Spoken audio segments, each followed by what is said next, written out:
मैं senior inspector Abhimanyu Jindal crime petrol Dastak में आप सभी का स्वागत करता हूं। हर इंसान की अपनी अलग सोच और सीमाएं होती हैं। अंग्रेजी में कहावत है, where ignorance is bliss it is folly to be wise. यानी जो इंसान ज्ञान से अनजान होता है वो अपनी मूर्खता को ही अपना ज्ञान समझ बैठता है। लेकिन सब कुछ जानते हुए भी अनजान बने रहना, नाइंसाफी को यह सोचकर नजरअंदाज कर देना कि वक्त हर घाव को भर देगा, हमेशा सही साबित नहीं होता।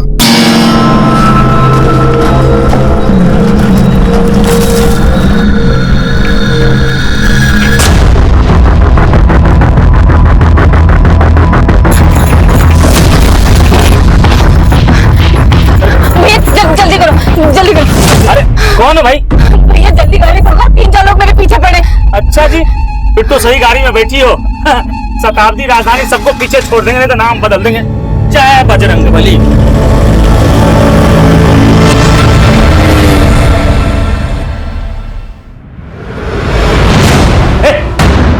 मेरे भाई की लाश कहाँ है? मेरे भाई की लाश कहाँ है? मेरे भाई की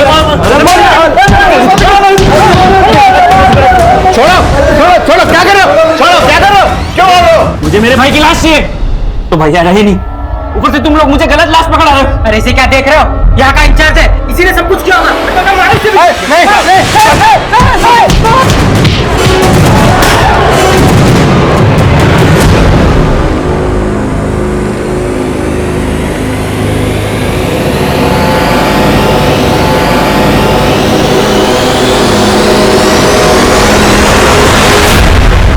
सही में गुंडा लोग ने पगलेठी होगा।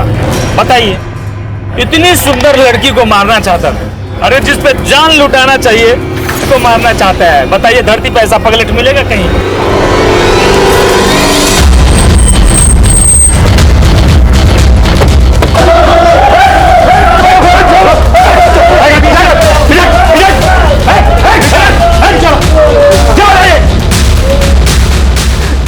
सर ये लोग मारपीट कर रहे हैं। सर, इन्होंने मेरे भैया की लाश बदल दी। लाश बदल दी मतलब? सर, मेरे भैया नरेश का सोना रोड पे मर्डर हुआ था। मर्डर? हाँ साहब, एक टेम्पो उन्हें उड़ा के चला गया था।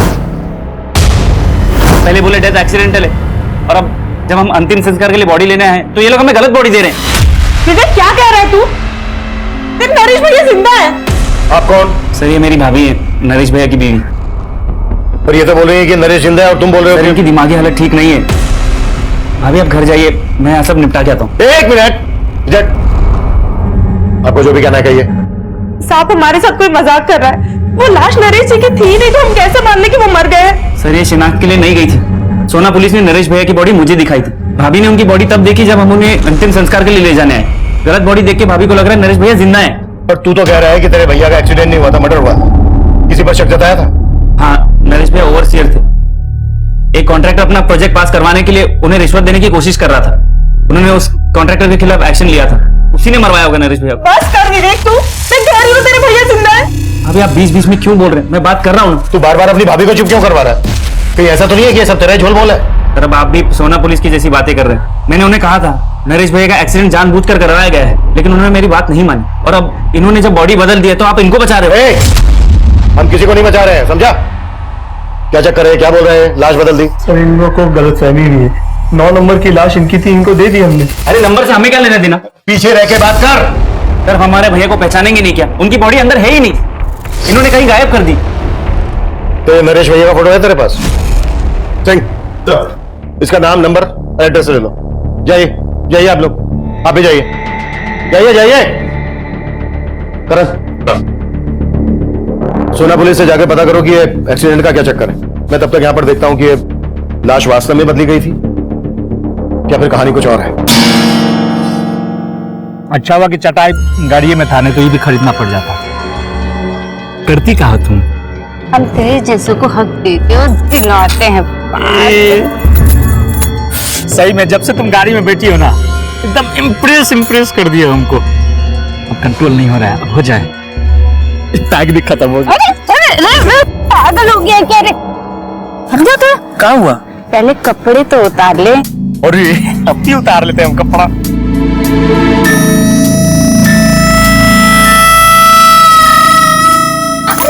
तो अब क्या हुआ?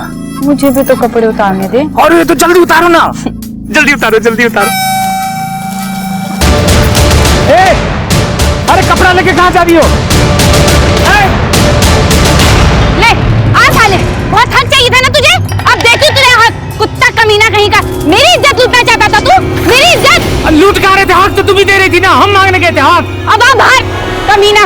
तू ले कमीना कुत्ता कहीं का साला। साला क्वार्टर पी के चली गई है।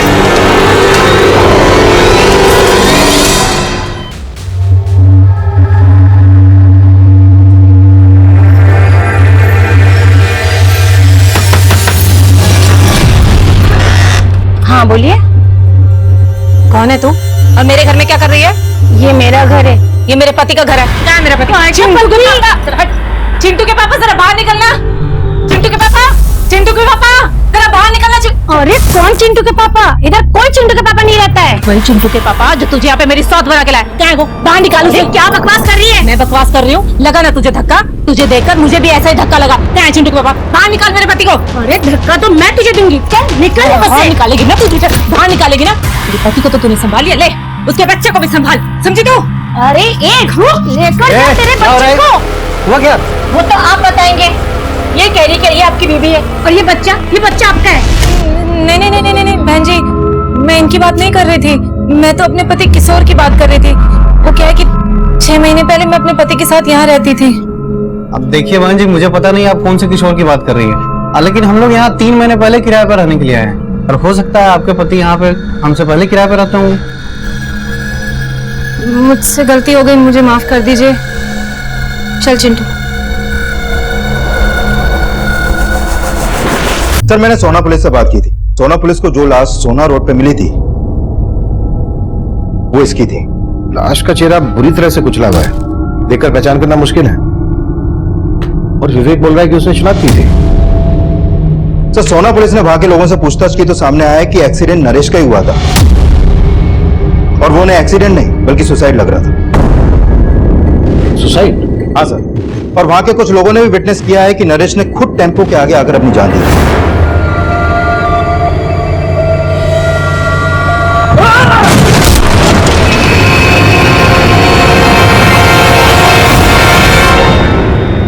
एक तरफ सोना पुलिस को कई ऐसे आई विटनेस मिले थे जिन्होंने नरेश को सुसाइड करते हुए देखा था, वहीं दूसरी तरफ नरेश का छोटा भाई विवेक बोल रहा था कि नरेश का मर्डर हुआ था, और नरेश की पत्नी मालती का मानना था कि नरेश मरा ही नहीं, जिंदा है।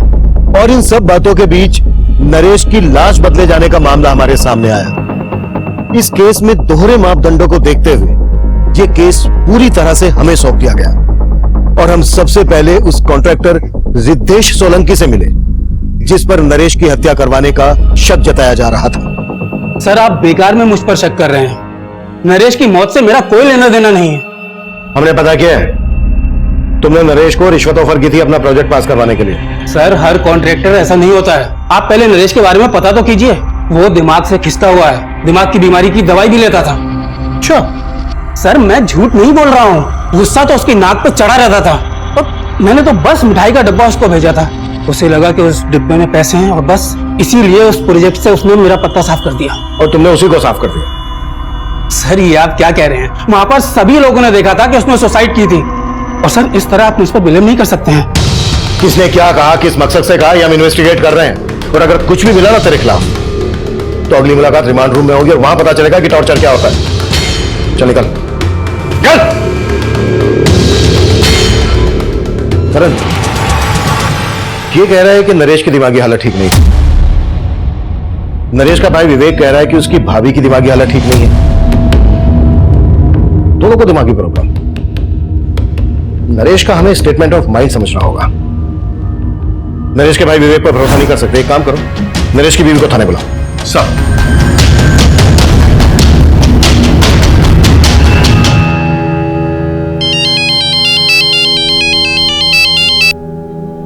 हाँ दिनेश बोलो। दी तुम अब तक गाँव नहीं आई वापस? नहीं दिनेश, जब तक किशोर जी का पता नहीं लग जाता हम गांव नहीं आएंगे वापस। अरे दीदी कोई फायदा नहीं है वहाँ रुकने का, जीजा जी अब मिलने वाले नहीं है। क्यों क्यों नहीं मिलने वाले? अरे दीदी उनने अपना पता बदल दिया और तुम्हें बताया तक नहीं, अब कैसे उन पर भरोसा कर सकती हो? मैं बोल रहा हूँ वो तुम्हें धोखा देके गायब हो गए। अब वहाँ भटकने का कोई फायदा नहीं है, चुपचाप गांव वापस लौट आओ। देखो दिनेश, हम गांव वापस नहीं आएंगे, और वैसे भी जहाँ किशोर जी काम करते हैं उस फैक्ट्री का हमें पता चल गया, हम वहीं जा रहे हैं उनके पास। दीदी, हेलो मम्मी, मुझे भूख लग रही है।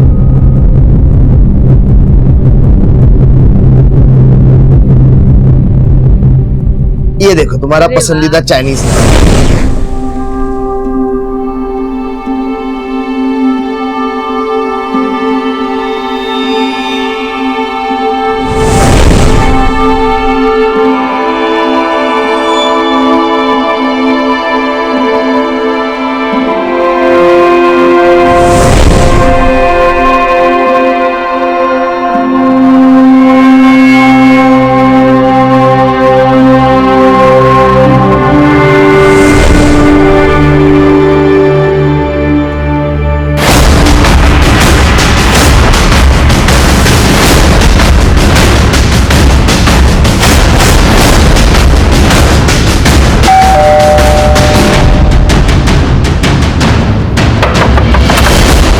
दरवाजा खोलने में इतनी देर क्यों लगा दी?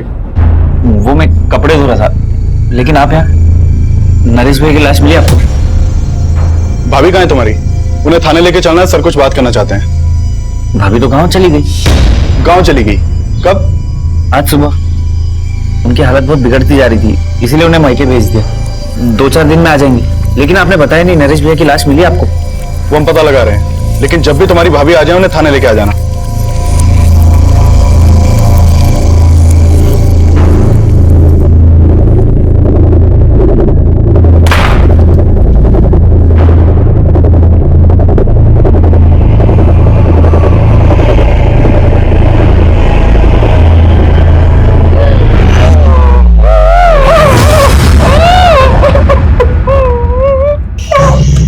ज्यादा आवाज निकालने की कोशिश मत करो, वरना भैया की तरह आपके भी प्राण निकल जाएंगे।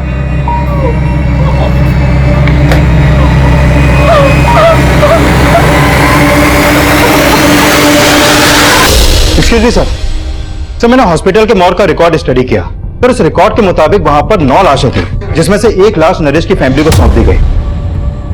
सर उस दौरान उस लाश के अलावा कोई और लाश मॉर्ग रूम से बाहर गई नहीं सर, इसीलिए वो बोल रहे हैं कि नरेश की लाश किसी और लाश से बदल जाए। ऐसा हो नहीं सकता। हो सकता है उन्होंने लाश बदली और किसी वजह से छुपा रहे हैं। करें मॉर्ग रूम के एक आदमी की डिटेल निकाल। सर, ये कमिंग सर। कम प्रेम। सर, एक औरत आपसे मिलना चाहती है, वो अपने पति की मिसिंग कंप्लेंट लिखवाने आई है। बुलाओ। अब 6 महीने पहले मैं अपने पति किशोर के साथ पटेल नगर में रहती थी। उसके बाद मैं गांव चली गई। पिछले 1.5 महीने से मैं इनको फोन लगा रही हूँ, उनका फोन नहीं लग रहा है। उसके बाद मैं गांव से शहर आई और अपने घर गई तो पता चला कि उन्होंने बहुत समय पहले ही मकान खाली कर दिया है। तुम कह रही हो कि तुम्हारे पति किशोर का फोन 1.5 महीने से बंद था, और तुम अब आई हो हमारे पास? अब मुझे लगा कि शायद उन्होंने अपना नंबर बदल लिया होगा। मैंने गांव से उनकी फैक्ट्री में भी फोन किया था, लेकिन कोई मुझे सही से जवाब ही नहीं दे रहा है। कहाँ काम करता था किशोर? अब बंसल नाम की फैक्ट्री है, वहां पे मजदूरी करते थे। गांव से शहर आने के बाद मैं उनकी फैक्ट्री में भी गई थी। वहां के चौकीदार ने बोला कि किशोर जी अब यहाँ नौकरी नहीं करते। उन्होंने 6 महीने पहले ही यहाँ से नौकरी छोड़ दी थी। लेकिन साहब मुझे ना शक हो रहा है उनकी फैक्ट्री वालों पे कि वो मुझसे कुछ छिपा रहे हैं, कुछ तो झूठ बोल रहे हैं वो मुझसे। तुम्हें ऐसा क्यों लग रहा है कि फैक्ट्री वाले झूठ बोल रहे हैं? क्योंकि साहब किशोर जी हर महीने गांव में पैसे भिजवाते थे। अगर उन्होंने नौकरी छोड़ दी होती तो फिर पैसे कहाँ से भिजवा रहे थे वो? कितना पैसा भेजता था किशोर तुम्हें? 6,000 रुपए महीना। हो सकता है उसने कोई दूसरी नौकरी कर ली हो। किशोर तुम्हें लगातार पैसे भेज रहा था, तो फिर उसने तुम्हें अपना सही एड्रेस क्यों नहीं दिया? कहीं ऐसा तो नहीं है कि उसका किसी के साथ कोई चक्कर हो? नहीं नहीं साहब, किशोर जी ऐसे नहीं है, वो कोई गलत काम नहीं कर सकते हैं। तुम दोनों की शादी कब हुई थी? 7 साल पहले हुई थी, और 1 साल पहले ही वो मुझे अपने साथ गांव से शहर लेके आए थे। साहब मैं उनके साथ बहुत खुश थी। यहाँ पर मेरा बहुत ख्याल रखते थे वो, किसी चीज की कोई कमी नहीं आने दी उन्होंने। कब से ढूंढ रही हूँ, मुझे मिल ही नहीं रहे हैं। आप उन्हें ढूंढ दीजिए ना साहब। हाँ ठीक है, तुम ऐसा करो, किशोर का हमें फोन नंबर, जिस फैक्ट्री में वो काम करता था वहां का एड्रेस, जहाँ रहता था वो एड्रेस, ये सब हमें लिखवा दो। अपना नंबर भी लिखवा देना। ठीक है नंदी।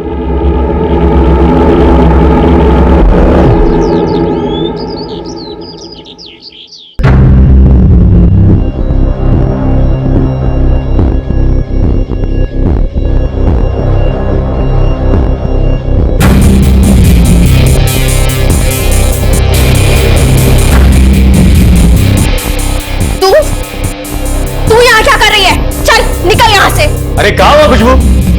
काय शोर मचा रही हो?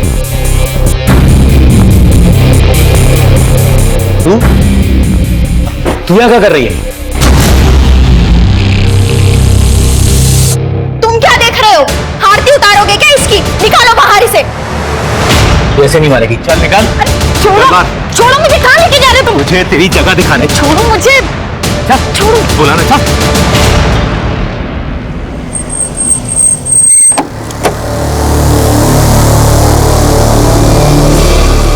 बंसल। जी, किशोर 6 महीने पहले तक मेरी फैक्ट्री में काम करता था, लेकिन फिर अचानक उसने काम छोड़ दिया। यहां से काम छोड़ने के बाद उसने कहां पर काम किया? अब ये तो मुझे पता नहीं, पर हाँ मेरे मैनेजर ने बताया कि वो अपनी आखिरी महीने की तनख्वाह भी लेकर नहीं गया। कितनी तनख्वाह थी उसकी? यही 6,000 रुपए, बाकी लेबर की तरह। 6,000 रुपए? इतने ही पैसे हर महीने वो अपनी बीवी को भेजता था, फिर अपना खर्चा कैसे चलाता होगा? तो वो बहुत जुगाड़ी आदमी था। जब वो पहले दिन मेरी फैक्ट्री में आया था ना काम करने के लिए, तो उसका पहनावा देखकर मैं मतलब हैरान हो गया था। Good morning sir. Good morning. कौन से डिपार्टमेंट से हो? सेठ जी, हम किशोर, आपका नया वर्कर, आज ही से ज्वाइन किया हूं। मैं तो सोच रहा था कि मेरे मैनेजर ने उसे किसी दूसरे डिपार्टमेंट में रखा होगा, पर बाद में पता चला कि उसे काम की काफी जरूरत थी, तो वो यहाँ मजदूरी करने को भी तैयार हो गया। और थोड़े दिनों बाद उसने मेरी फैक्ट्री के साथ साथ दूसरी फैक्ट्रीज में लेबर सप्लाई का काम भी शुरू कर दिया। यहाँ किसी के साथ उसका कोई लड़ाई झगड़ा हुआ था?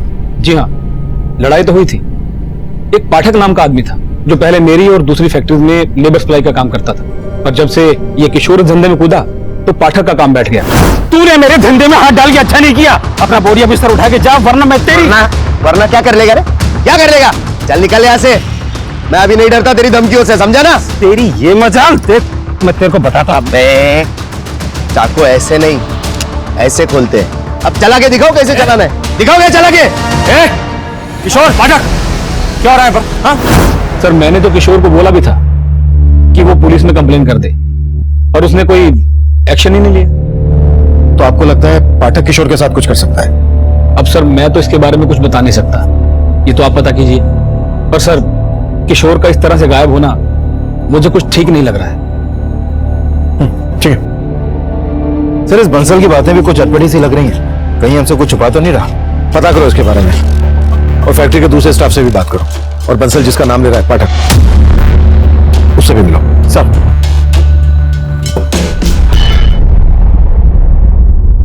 नहीं तो फालतू में जीजा जी के लिए आंसू बहा रही है। वहां गांव में तंगी में गुजारा कर रही थी और वो शहर में ऐश कर रहे थे। हम बोल रहे हैं धोखा दे रहे हैं वो तुम्हें, तो तुम उन्हीं के लिए रोए जा रही हो।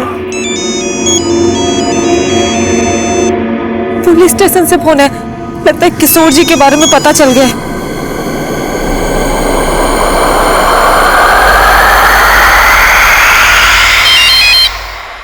हाँ सिंह। सर मैंने पाठक के बारे में पता किया, वाकई किशोर से उसका 36 का आंकड़ा था।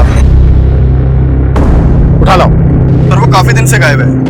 सर गुरुग्राम रेलवे स्टेशन के पास उसकी एक दुकान है, लेकिन दुकान भी काफी दिन से बंद पड़ी है। किशोर फिलहाल कहाँ रह रहा था, कुछ पता चला? सर उसका मोबाइल नंबर उसके पुराने एड्रेस पे रजिस्टर्ड है, लेकिन सर वो घर उसने 6 महीने पहले ही छोड़ दिया था। किशोर अपनी वाइफ को हर महीने पैसे ट्रांसफर करता था। उसके बैंक अकाउंट से उसका एड्रेस पता करो। ओके?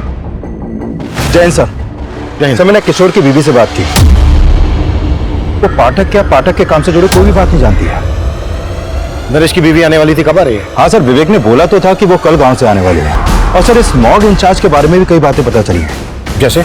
उसके कॉल रिकॉर्ड में एक सस्पिशियस नंबर मिला है जो कई दिनों से बंद है। किसका नंबर है? सर वो नंबर इस महेश नाम के लड़के का है। इसके घर में भी ताला लगा है। और सर मैंने इस मॉग इंचार्ज के घर पे भी नजर रखवाई थी। सर इसका लिविंग स्टैंडर्ड काफी हाई है, जितनी आमदनी नहीं है उससे ज्यादा तो खर्चे हैं इसके। मैंने भी नोटिस किया था, काफी महंगा स्मार्टफोन था उसके हाथ, वो चैन सा पहने। एक मॉग इंचार्ज के पास इतना पैसा, कुछ तो है जो ठीक नहीं है। उठा लो और तोड़ो।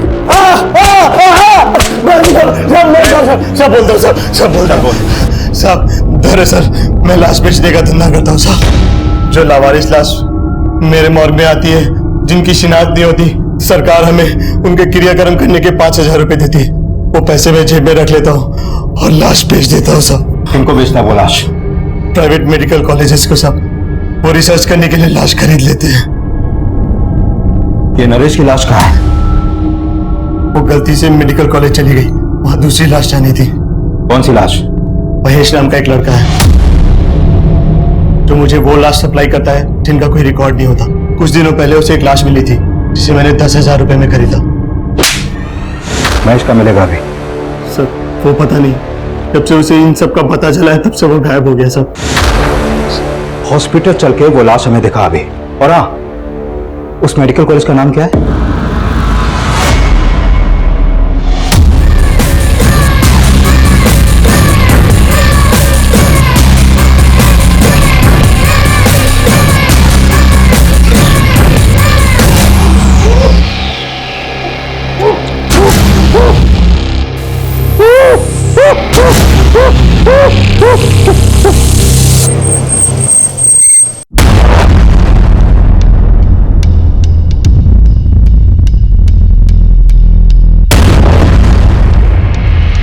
चल, नरेश के भाई और नरेश की बीवी को शनाख्त के लिए बुला लो और यहाँ के डीन और इंचार्ज को थाने लेकर आओ। ठीक है सर। हाँ करण। सर, महेश ने जो लाश मॉर्ग इंचार्ज को दी थी मैंने उसको देखा अभी, तो मुझे लग रहा है ये लाश शायद किशोर की हो सकती है। What? सर बस मुझे लग रहा है, आई एम नॉट श्योर, क्योंकि इस लाश का चेहरा भी बुरी तरह बिगड़ा हुआ है, लेकिन इसकी कद काठी कुछ कुछ किशोर से मिलती है। तुरंत बायोमेट्रिक करके पता करो। और किशोर जहाँ रह रहा था पता चला? हाँ सर, उसका एक दूसरा एड्रेस मिला बैंक से। ठीक है, उसके एड्रेस पे जाके देखते हैं। मुझे एड्रेस मैसेज करो। सर, नरेश के भाई के नंबर पे कॉल किया, उसका नंबर नहीं लग रहा। नरेश का भाई बोल रहा था कि उसकी भाभी गांव से आकर हमसे मिलने वाली थी, वो भी नहीं आई। चल, उसके घर जाके देखो। ठीक है सर। साहब, क्या हुआ? साहब उस लड़की ने मेरा जीना हराम कर दिया। कौन लड़की? साहब उसने मेरे घर से गहने जेवर सब चुरा लिए और मुझे बांध के भाग गई। अरे वो तो ठीक है, लेकिन ये बताओ कौन है वो लड़की? वो इनकी बेटी है सर, और वो कोई नहीं, वो मैं। ये रहे वो गहने जो मैंने अपने ही घर से चुराए। मैंने इनको यहाँ भागते हुए देखा तो मैं भी यहाँ आ गई, क्योंकि इससे पहले ये मेरे खिलाफ कुछ बोले तो मैं अपनी बात आपके सामने रखूं। कोई बात नहीं साहब, चोर है तू, पकड़ लो साहब उसको। भागी नहीं जा रही हूँ मैं कहीं। सर पहले आप मेरी बात सुन लीजिए, अगर फिर भी लगे कि मैं गलत हूँ तो कर देना मुझे अंदर। ठीक है, बोलो। बेटी हूँ मैं इनकी, और इनकी जायदाद पर कानूनी मेरा भी अधिकार है, लेकिन इनके बेटे और इनकी बहू यानी मेरे भैया और भाभी मुझे मेरा हक देना ही नहीं चाहते। कहते बाप की संपत्ति में बेटी का कोई हक ही नहीं होता। और जब मैंने कहा कि मैं कोर्ट का दरवाजा खटखटाऊंगी तो मेरे इस बाप और जो घर में बैठा है भाई, इन दोनों ने मेरे साथ बहुत ज्यादती की। और जब मैंने कोर्ट जाने की बात की तो इन लोगों ने जबरदस्ती कागज पे मेरा अंगूठा लगवा लिया। देख संध्या, तू सही नहीं कर रही है। और तुम ठीक कर रहे हो। देखो, तुम किसी से जबरदस्ती नहीं कर सकते, तुम्हारे घर का मामला है, शांति से सुलझा लो, क्योंकि अगर हमने दखल दिया ना तो बहुत दिक्कत होगी तुम्हें, समझे?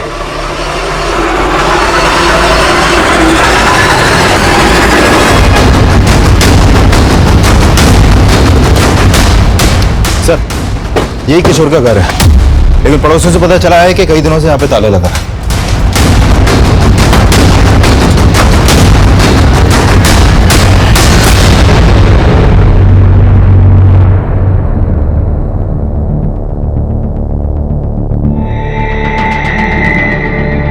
हाँ ठीक है, थैंक यू।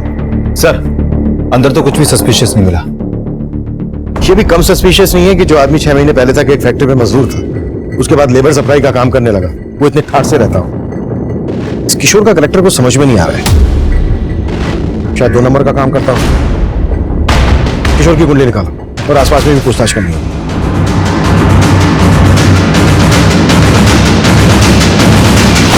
सर, किशोर क्या करता था ये तो नहीं मालूम मुझे, लेकिन काफी धाकड़ आदमी था। लोग महंगी महंगी गाड़ियों से आते थे यहाँ। किशोर के साथ यहाँ कोई और भी रहता था? फिलहाल तो वो अकेला रहता है, लेकिन कुछ टाइम पहले उसकी बीबी भी यहीं रहती थी।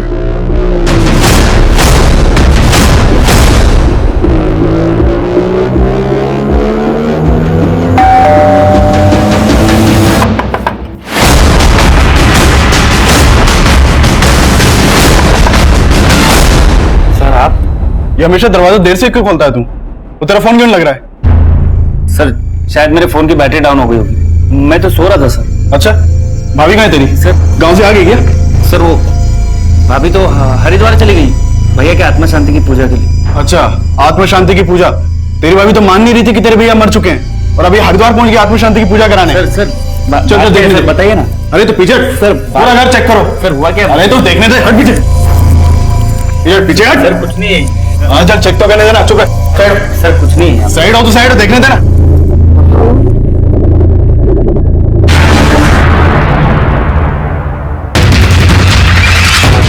मालती, नंदिनी, जल्दी आओ। पकड़ इसको।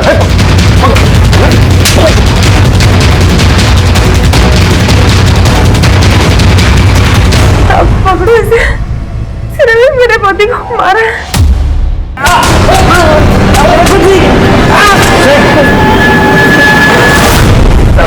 मैंने कुछ नहीं किया साहब। कुछ नहीं किया? साहब मैंने कुछ नहीं किया साहब, मैंने कुछ नहीं किया। सही, उल्टा लड़का साहब साहब बिल्कुल साहब बता रहा हूँ, सच बता रहा हूँ साहब। चुप बोल। अब मैंने सच्ची अपने नरेश भैया को नहीं मारा, लेकिन हाँ उनकी मौत के बाद उनकी जायदाद का लालच हो गया था मुझे। लेकिन मौज वालों ने गलत बॉडी दी थी, मैं तो वो लाश लेके भी जला देता, लेकिन भाभी बोलने लगी वो लाश नरेश भैया की नहीं है। लेकिन तूने अपनी भाभी को किस मकसद से बंधक बना के रखा था? अब भाभी पहले से ही पागल थी और उस दिन के तमाशे के बाद मेरा दिमाग खराब हो गया था। मैंने सोचा उन्हें दवा दी कि पूरा पागल कर दूं, खुद अकेले सारी संपत्ति का मालिक बन जाऊं। हो सकता है इसी मकसद के लिए तूने अपने भाई का एक्सीडेंट करवाया। नहीं साहब, इसमें मेरा कोई हाथ नहीं। मेरा यकीन कीजिए, मैंने अपने भैया को नहीं मारा।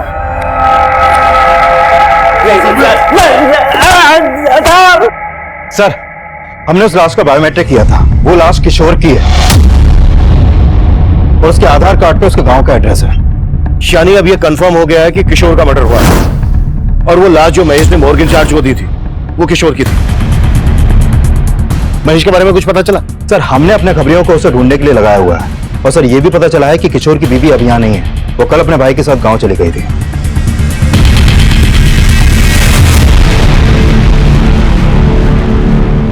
दीदी, खैर जो हुआ सो हुआ, भूल जाओ। हमको तो बस एक ही बात का डर है, अगर पुलिस वालों को उन बातों का पता लगा ना तो सिर्फ हम पर नहीं आप पर भी शक करेंगे। इसीलिए हम मना किए थे मत जाओ पुलिस वालों के पास।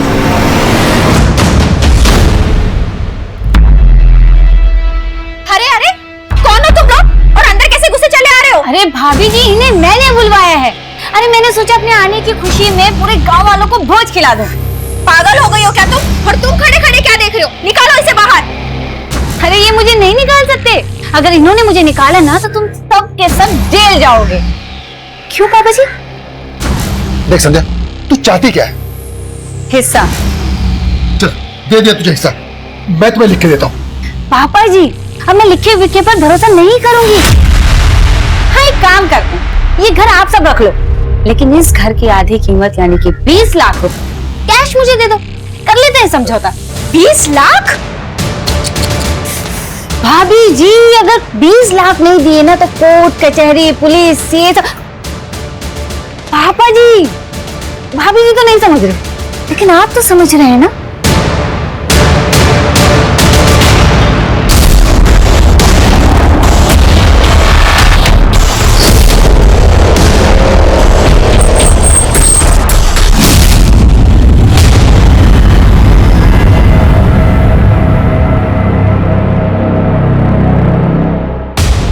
हमें तो पहले ही लग रहा था कि किशोर के साथ कुछ ऐसा ही हुआ होगा।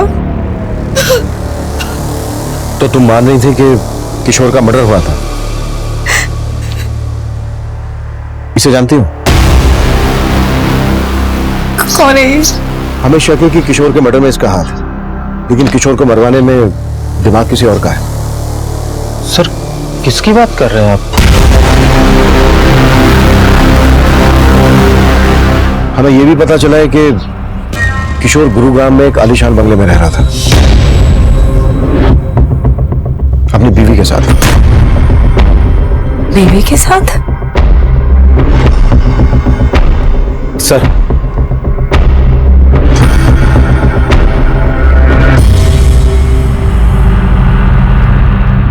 सर एक किशोर के बचपन का दोस्त है। इसने बताया है कि ललिता से शादी करने से 6 महीने पहले ही किशोर की किसी और लड़की से भी शादी हुई थी। हाँ साहब, वो उसके भाई किशोर से काफी नफरत पाल के बैठा था, तब उनके बीच में काफी मारपीट भी हुई। वो लड़की और उसका भाई अब कहाँ रहते हैं?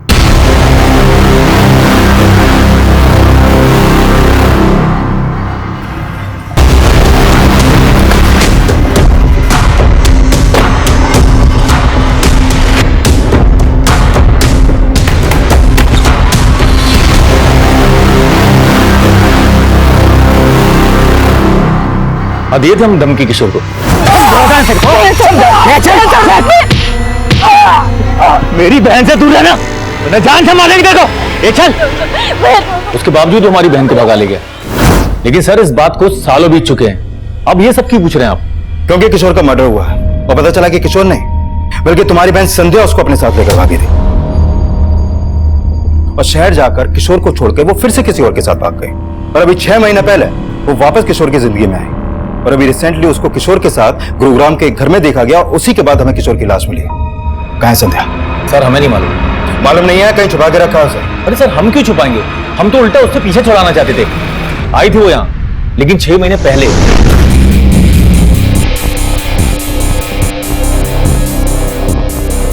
और आकर हमें ही चूना लगा गई। ये घर आप सब रख लो, लेकिन इस घर की आधी कीमत यानी कि 20 लाख रुपए कैश मुझे दे दो। ये लो। थैंक यू पापा जी। नाराज हो? कोई बात। भाभी आप मेरी नजर उतारने वाली थी ना? हाथ कीजिए। ये लो, मेरे नाम पे भोज खा लेना। संध्या यहाँ से कहाँ गई थी? जी सर हमें कुछ नहीं मालूम और हम मालूम भी नहीं करना चाहते वो कहाँ है। आपको उसके साथ जो करना है आप कीजिए।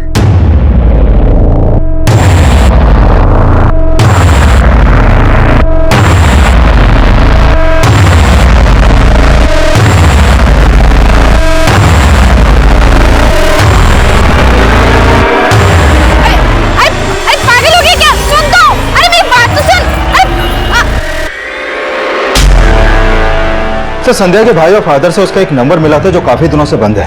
हो सकता है उसने कोई नया नंबर ले लिया हो, और अगर उसने कोई नया नंबर लिया है तो किसी ना किसी सर्विस प्रोवाइडर को उसने अपना आईडी दिया होगा। करण, टेलीकॉम कंपनी को संध्या का अपडेट भेजो, शायद उसका कोई दूसरा नंबर सामने आ जाए। Right sir. किशोर की पहली पत्नी संध्या किशोर मर्डर केस में प्राइम सस्पेक्ट बनकर सामने आई, लेकिन किशोर के काम से जुड़े कई ऐसे सवाल थे जिनका जवाब हमें अभी भी नहीं मिला था।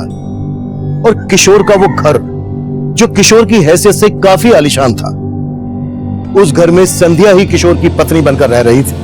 लेकिन गांव वालों के बयान के मुताबिक संध्या ने किशोर को कई साल पहले ही छोड़ दिया था। ललिता के रहते संध्या का किशोर की जिंदगी में वापस आना, कहीं ना कहीं ललिता और उसके भाई दिनेश का इसमें किशोर को मारने का मोटिव तो नजर आ रहा था। लेकिन इतना भी साफ था कि किशोर की लाश उस मॉर्ग इंचार्ज को महेश नाम के एक लड़के ने बेची थी। और पाठक के गायब होने का रहस्य भी हमारी समझ में नहीं आ रहा था। हमने पाठक, महेश और संध्या को ढूंढने के लिए अपना खबरी नेटवर्क एक्टिव कर दिया और हमें जल्द ही महेश के सोनीपत में छुपे होने की टिप मिली।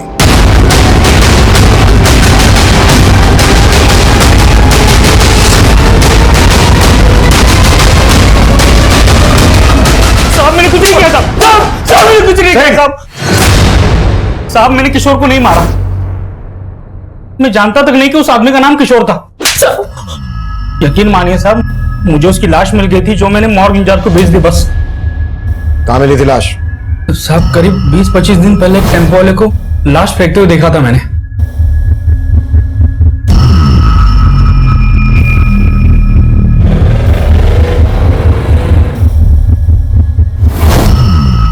कौन था टेम्पो वाला?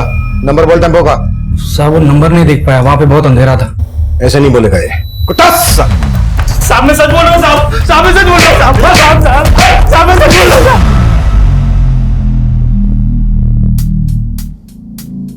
साले सब कमीने निकले। एक तो ये सच्चा मर्द निकला जिसने मुझे धोखा नहीं दिया। लेकिन तुम बहुत दी यार, साला बीच जंगल में नंगा करके भाग गए। लेकिन वापस आके तेरा घर भी तो बसाया। हाँ ठीक है, फाइल तैयार करो। ओके सर, एक मोबाइल सर्विस प्रोवाइडर ने संध्या के नाम एक नंबर अलॉट किया था। वो नंबर अभी सोनीपत में एक्टिव है।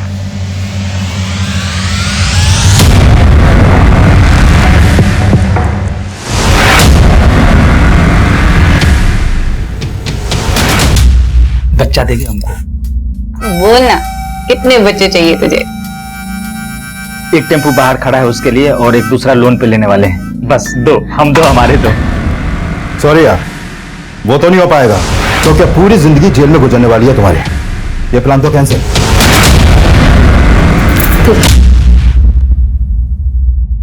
मैंने किशोर को प्यार के जाल में नहीं फंसाया सर, बल्कि सच तो यही कि मैं उससे बहुत प्यार करती थी, लेकिन उसके दिल में मेरे लिए प्यार नहीं।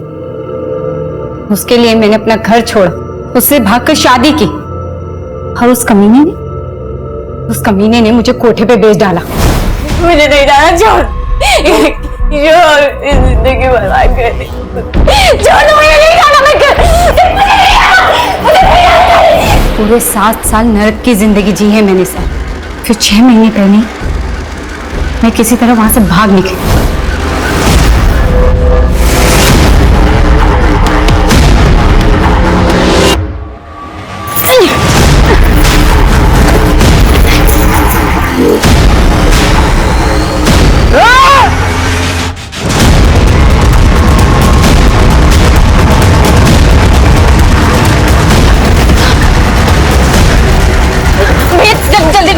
जल्दी करो। पूरी जिंदगी धोखे खाए हैं मैंने, लेकिन जीतू ने, उसने मुझे नई जिंदगी दी। उन लोगों से भागकर सालों बाद मैं अपने घर लौटी थी, और मेरे घर वालों उन्हें जानवरों की तरह मुझे घर से निकाल दिया। लेकिन मैं भी उनसे अपना हक लेके ही मानी। लेकिन पिछले 6 महीने से तुम गुरुग्राम में किशोर के साथ उसके घर में रह रही थी, उसकी जिंदगी में फिर से एंट्री मारी, उसे बदला लेने के लिए उसे मार डाला। मैंने उसे नहीं मारा है सर। हाँ, मैंने उसकी जिंदगी में एंट्री ली, बदला भी लिया। उसने मुझे बेचा था, मैंने भी उस कमीने को 10 लाख में बेच डाला। बेच डाला? किसे बेच डाला? हाँ, मैं उससे बदला लेना चाहती थी, इसीलिए झूठ के सहारे मैंने उसकी जिंदगी में एंट्री मारी।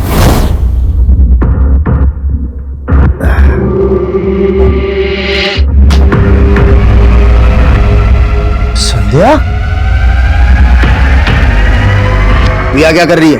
तूने मेरी किस्मत बिगाड़ी थी ना, लेकिन मैं तेरी किस्मत संवार सकती हूँ। अच्छा, बोला उससे पति मत बन, दल्ला बन जा मेरा। और लालची इंसान तो गधे को भी बाप बना लेता है। फिर उसने तो मुझे झूठी मलिका बना ली, अपने बाबू लोगों को खुश करने के लिए मेरे साथ सुलाने लगा। लेकिन किशोर को किसे बेचा तुमने, ये बोलो। उसके बॉस बंसल को। कायल था वो मेरा, लेकिन अब सहा नहीं जा रहा, बहुत हो गया। इसलिए एक दिन, बंसल जी, मेरी माँ की बहुत तबीयत खराब है, मुझे 10 लाख की बहुत जरूरत है, प्लीज कर दीजिए ना। अब इतने प्यार से बोलोगे तो इंतजाम तो करना पड़ेगा मेरी जान। आप कितने अच्छे हैं ना। और फिर बंसल मेरी बातों में आ गया, बड़ी आसानी से उसने 10 लाख रुपए मुझे दे दिए, और फिर मैंने अपना रंग बदल दिया। संध्या, कहाँ है तू? तू मेरा फोन क्यों नहीं उठा रही? संध्या, तुझे पता है ना तेरे बिना मेरा। आपको आपकी तन्हाई मुबारक हो बंसल साहब, अब मैं नहीं आऊंगी। मतलब तू मेरा 10 लाख रुपए लेके चंपत हो गई? अरे 10 के बदले किशोर भी तो दिया है, उसे रख लो। संध्या, संध्या मेरी बात सुन।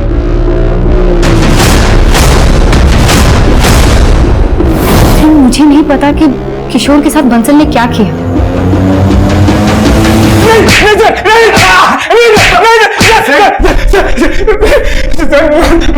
मैंने किशोर को नहीं मारा सर।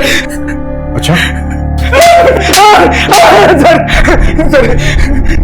सर, उसकी बीवी मेरे 10 लाख रुपए लेके भाग गई थी सर, तो मैंने उसे अपना कुत्ता बना लिया था सर।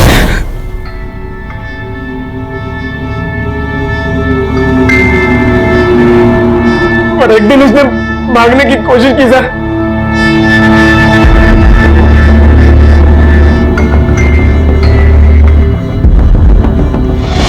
किशोर, किशोर,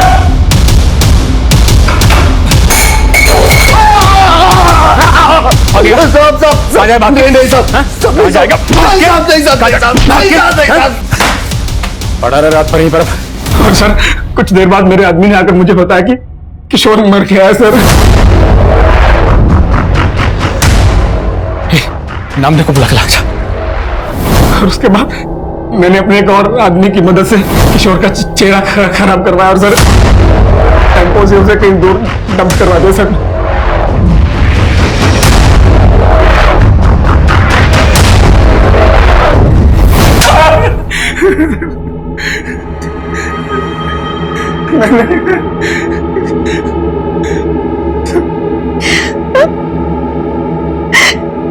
किशोर जी मेरे साथ भी यही सब करते थे। मुझे अपने दोस्त के साथ सुलाते थे।